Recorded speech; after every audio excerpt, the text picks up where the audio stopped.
This podcast is not sponsored or supported by any business or organization. The views reflected on these podcast episodes are my own. Be aware I am not a medical doctor, travel agent, or any other kind of expert. But I hope you still enjoy. Hey friends, welcome to the Gluten-Free Advocate, a Substack and podcast that helps me process my health journey and my determination to pretend that those health conditions don't exist at all. If you're looking for tips, tricks, and learnings for traveling the world with celiac disease and type 1.5 diabetes, you have come to the right place. Now, let's get started. Hey everybody, so this episode is a solo episode, and these are my least favorite, I'm going to be honest, because there's like two people that are listening to this. I really like talking with guests. I really like collaborating with people. And this podcast is tough to do because it's a solo operation. I record it all by myself. I edit it all by myself. I come up with the ideas all by myself. And it's just a lonely endeavor. But we don't have a guest this week, so I figured it would be cool to go over topics. So this topic for this episode will be how to travel with other people and knowing your celiac disease. And I'm going to talk a little bit too about the type 1 and how I'm navigating that.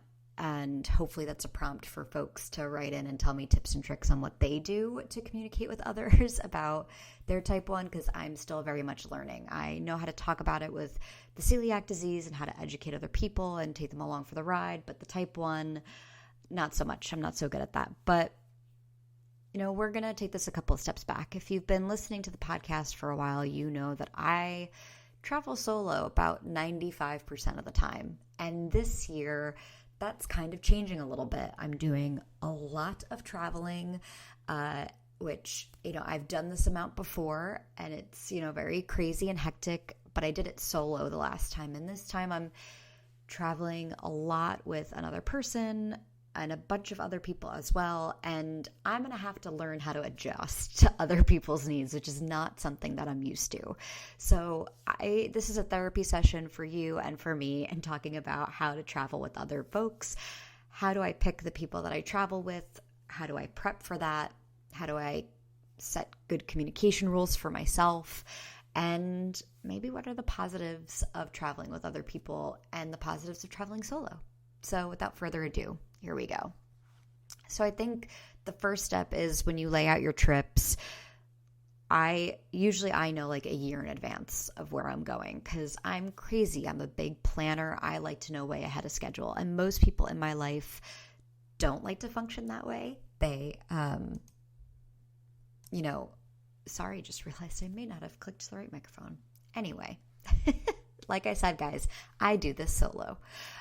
So I knew for 2026, by the end of 2025, probably about October, November of that year, the bones and the structure of where I was going. And some trips, you know, have been added in since because life circumstances have changed. But, you know, for the most part, I knew the big trips that I was taking and mapping that all out. And there were a couple of opportunities, like with the celiac cruises, where I could bring people. And when I think about who I want to bring, I think about, you know, my personality and the thing, you know, I'm very neurotic because I want to make sure I'm eating at certain times. Some people can go days without eating, and I just can't do that for both health reasons, and also I don't want to do that. So I have things that I like to do, like to see, and I, again, travel all the time by myself. So I know I'm, you know, very type A, methodical, meticulous in my planning. And I need someone that can roll with that, but then also can help alleviate some of the burden, or they can be incredibly laid back. I know that that's the personality type that I need. That's someone that's just willing to go with the flow and have a good time and try anything. And you know, I always ask when I travel with somebody, what are the things that you want to do? What are the things that you want to see? And we go from there. And I plan a whole itinerary out there. But I also know when I travel with certain people that they might be a little neurotic and they might want to plan out the itinerary and they may want to do things. So I need to know myself well enough that I need to, in those situations, take a complete step back. But usually I have a hand in the food and what I'm eating, and because I'm usually the one with celiac disease. The only other times where I haven't, been able to be that planner has been when I've been traveling with somebody else that also has celiac disease, which is a whole bowl of wax. But as far as I am traveling this year who don't have celiac disease, I usually will ask the same rotation of people. I ask my best friend. I also look at the time of year because there are friends I would love to travel with, but they're teachers or they have certain jobs that I know certain times of the year are going to be extra busy for them, and I can't ask them. So I usually ask my best friend, or I consider my other friend from college because she's just so chill, a great advocate, and just has my back, and so does my best friend. And even though they don't have celiac disease, my best friend Kira will, go with the flow and just go along for the ride and has no problem eating wherever I want to eat. And she'll also let me know and advocate for herself of, I really would mean a lot for me to do these things. And so of course that gets factored into the planning. With my friend Alex, she is better advocate for me than I am for myself. But she is a teacher, so it's hard to figure out travel plans with her, and I'm gonna make it happen before everybody starts having families and stuff like that, because it needs to happen. A girls' trip needs to happen. But I also consider my sister Morgan, because she just loves to have a good time. I think as she gets older, the only thing that's an issue is that she doesn't like to do the gluten-free eating. But so I pick restaurants that are really good for gluten-free, but also have quote-unquote normal options for her. My mother is probably the best travel partner in that she does not give a hoot or a holler. She has no opinions. And she just wants to go along for the ride. And she gets upset when I ask her things because she's like, I trust you that you're going to put together a really wonderful vacation. I do everything that I can for everybody else, and those vacations that I bring her on, it's the one opportunity that she has to turn her brain completely off and let someone take care of her, which I'm happy to do. And then I have a new travel partner where he also has celiac disease, and I'm kind of taking the approach with my mom where I just let him plan everything because it's the one and only time I get to be taken care of, and let somebody else do all the thinking. And because he has celiac disease, I trust him. Like, you go, Glen Coco. You go to the ends of the earth and plan it all out, and I'll just go with the flow and hang in there. So that's been really exciting. That's a new adventure that's starting this year. And I had my first vacation where I didn't have to think about a single thing, and it was the most relaxing, wonderful vacation of my life. So that's how I personally pick who I go with. But I think a thing for people to also make sure to consider is, how educated are they? And I kind of talked about this a little bit with my friends, Alex and Kira, of they know the difference between knowing they understand what it means to have celiac. They don't roll their eyes when I ask a waiter or waitress a bunch of questions. They also know that there's cross-contamination and that there's issues with that, and they ask really good questions of how to make sure I'm feeling taken care of and I feel safe, and they can read it on my face that if I don't feel comfortable someplace, then we go. It doesn't matter, no questions, concerns, we're leaving if I don't feel okay. And I think that that's a big part of that. My mom is also the same way, where if her and I are getting a bad feeling, we just go. And I think the biggest part is, who makes you feel like a burden? And there are some friends in my life that I just know I can't travel with them. Another friend of mine, Peyton, I would love to travel with. She's worked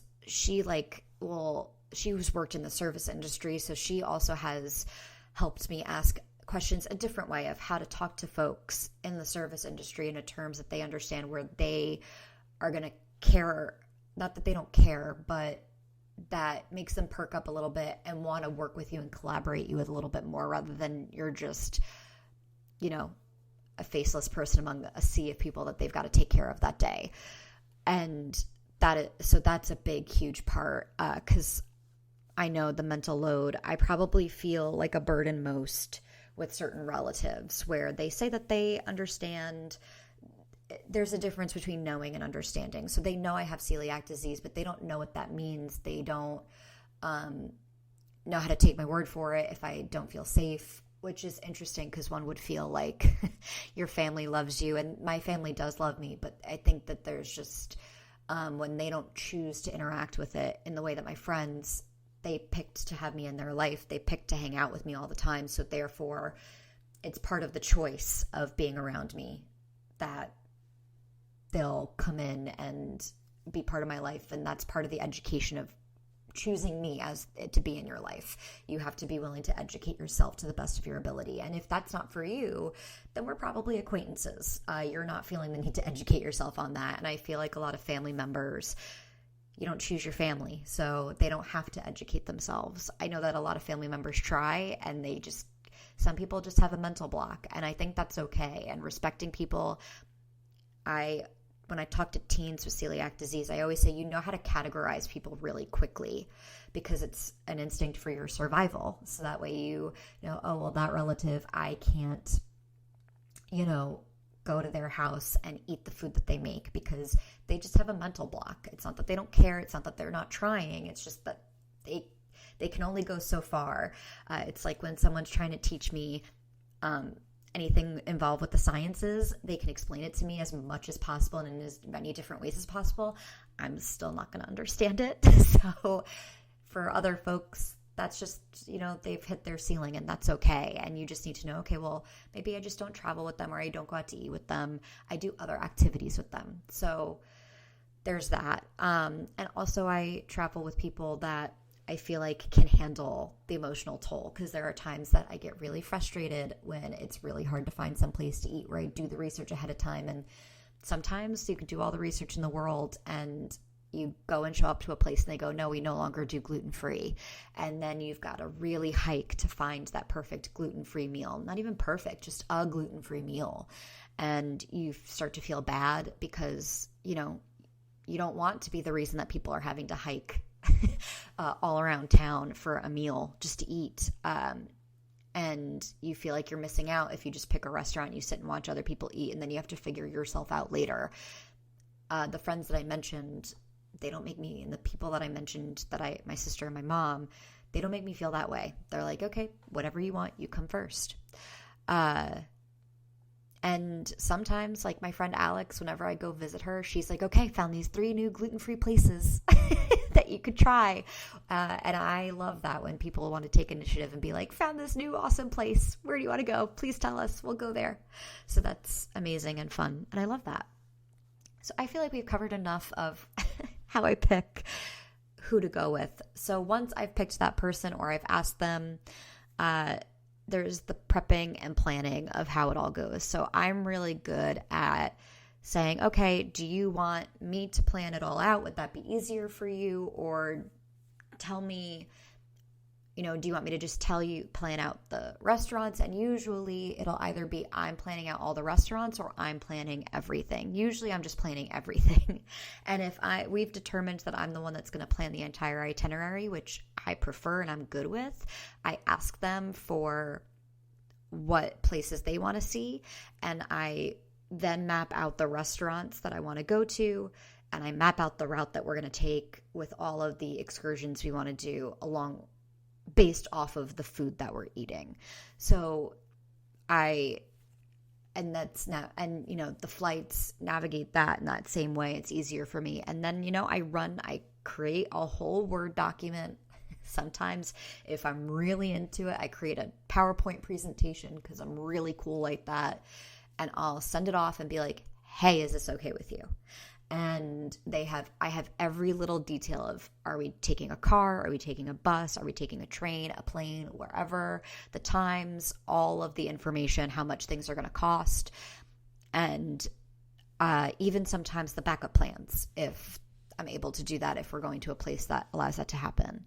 And I think it's important to know that as far as places, for me personally, I'm usually the one, again, because I plan things so far in advance, I'm the one that's determining the places that we're going to. And then based on where I'm going to, that also is a factor in who I ask to come with me on any trip. So for example, for the Celiac cruises that came out for 2027, I took a look at the itineraries that I was interested in, and I saw the dates, and I determined that I wanted to go with my mom on a certain itinerary because I had a feeling she would really relax and enjoy, and the time of year was right. Or if I have a European itinerary that I'm going on, I'll ask friends that I know have never been to Europe before, so that way it could be a nice treat for them, and certain cities that I'm planning out. So things like that. So I've already determined the where before I even ask folks who are coming with me. It's very rare where me and a friend decide we're going to go somewhere and then we're in the process of picking it out together. So that makes things a lot easier for me of I'm not worrying about is there going to be enough gluten-free options, and they don't have to worry if there's going to be enough gluten-free options for me because I've picked the place, usually with that in consideration. So that's how I balance everybody's travel desires. That's how I balance, making sure I'm fed.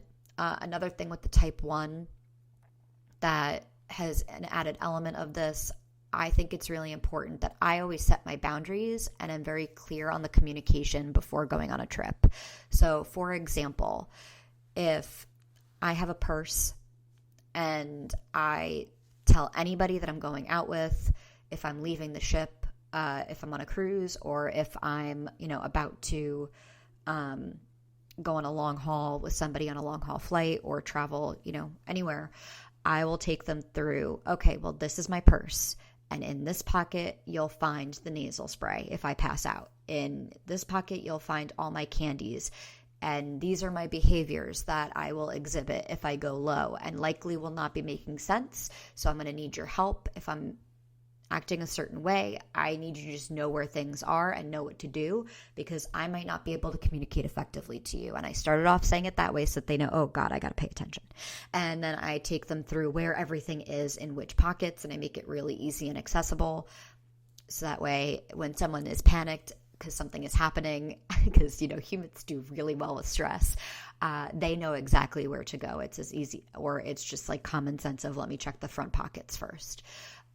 So then I also talk through of, okay, well, this is the map I laid out and I have chosen tour times at these times because I need to eat by these points, or it's going to potentially cause my numbers to go low, or I can only do a walking activity in the morning. I can't do that all day because that will cause. So I explain what's going to trigger things as far as I know, or if my numbers are going high, okay, great. I want to make sure that I go and take a walk after every meal if you don't mind.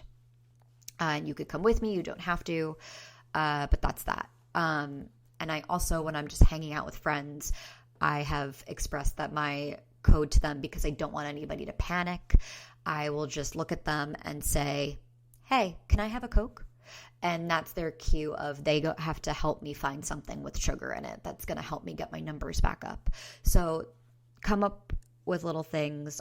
For celiac, there's no need for at this point, everybody knows, but I will say, hey, I have to eat at this restaurant because X, Y, and Z. But usually at this point, people already know that. But I think if you have never traveled with somebody before and you're new to the celiac disease diagnosis, I think it's important to let people know and take them through your thought process of, okay, well, I picked this restaurant because I noticed the verbiage on the menu made me feel like it was secure. And this is what they said on the menu that made me feel secure in going there. This is what their website said that made me think, oh, okay, this is safe. I really love your recommendation for that restaurant, but when I called them and asked them certain questions, they did not seem to understand that things needed to be in separate fryers. Items like that, you need to kind of talk people through. The more information that you give them and equip them with and keep it as simple as possible, the more they're going to come along for the ride with you. So also let them know if you have been glutened. So for instance, I know if I get glutened 2 hours after I ingest it, maybe sooner, I will get very, very tired and nauseous. That's my cue that I need to go find a bathroom or a place where I can lay down with a bathroom near it for approximately 6 hours. And that does not mean that, it's all done and dusted after 6 hours. That just means the worst of it will be over approximately 6 to 8 hours after I start feeling my symptoms. That's been the pattern for me. So I communicate with everybody ahead of time of, okay, well, 2 hours after we eat, if I tell you I'm not feeling great, we need to go back to the hotel or the Airbnb. And that will also factor into how I plan our itinerary. I make sure I'm never more than a certain amount of time away from my hotel or my Airbnb, because if I get glutened, I need to get back quickly. And again, walking people through that process is really important and helps them feel safe and secure. And again, I find that when I at first just like to keep people on a need to know. It's my instinct.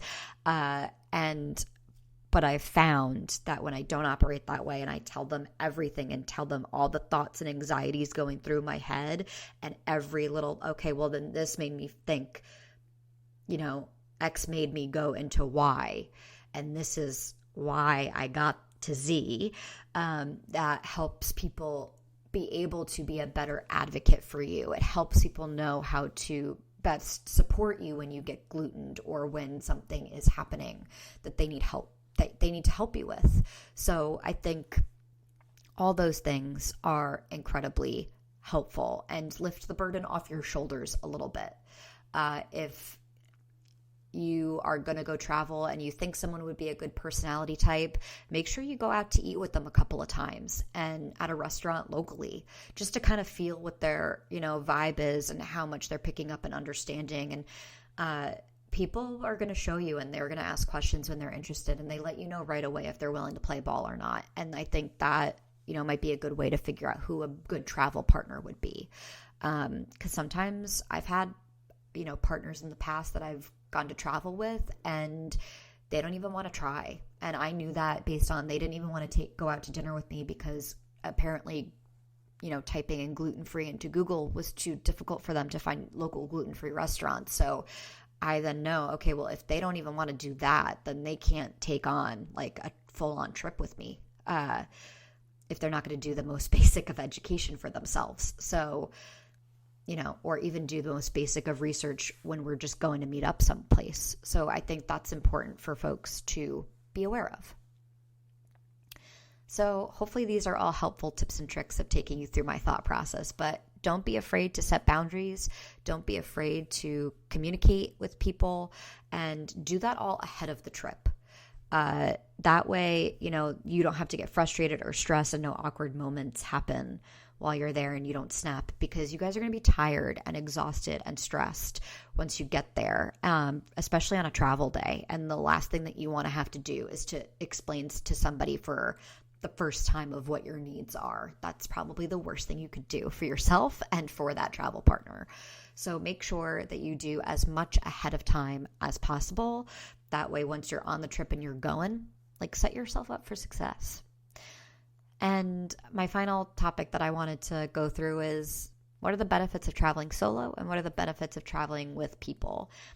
It's been a long time since I've traveled with people, but it seems like the burden being lifted off of my shoulders a little bit has been the biggest pro of traveling with others. That because I'm really meticulous in how I pick people that I travel with, I don't have to carry the mental weight of having celiac disease and type 1, that I don't have to get embarrassed or upset with myself or frustrated, because it's just annoying to have to deal with those things. I get to just focus on having a good time, and I don't have to worry about, because I do all the prep and planning ahead of time, I don't have to worry about, are they going to do the right thing by me? Because we've already done little practice runs. We've already talked about it all ahead of time, and I'm able to just relax. I will say the benefits of traveling solo is I get to take things kind of at my own pace. So if I feel like I'm not having a great day, I can just call it, and I don't feel like I owe anybody any explanation. I don't have to worry about, oh, well, am I causing somebody else a burden or feel like they're missing out when they've traveled, all this way. But you know what? When you travel with somebody, that's a make or break it scenario. If you can make it while traveling with one another, there's the biggest highs and the lowest lows in travel. And you're going to get to know your people real quick. And I feel really good about, the people I've gotten to travel with. It's been a pleasure and a joy for the most part. The folks that make it not a pleasure and a joy, I just have not traveled with them again, and I don't ask them to join me on trips because I don't need extra stress or I've got enough. I've got enough going on. So I think probably there's more pros to going with people.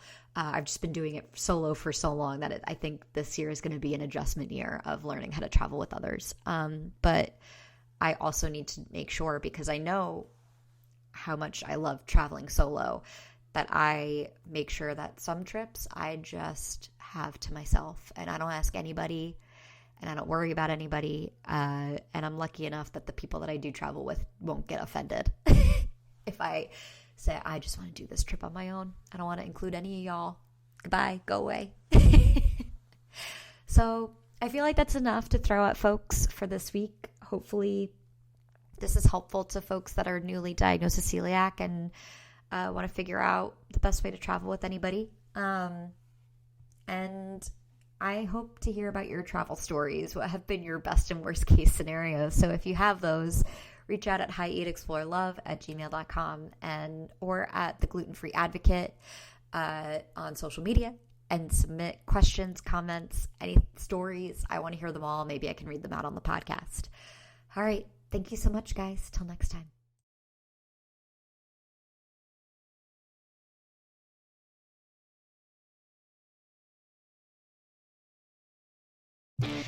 Thank you for joining me this week for an episode of The Gluten Free Advocate. For more information on what's discussed on the podcast, check out the episode description and/or my Substack, The Gluten Free Advocate. If you have any questions or fun stories to share, feel free to reach out at hieatexplorelove@gmail.com. Till next time. This episode is produced by Leigh Francis Productions.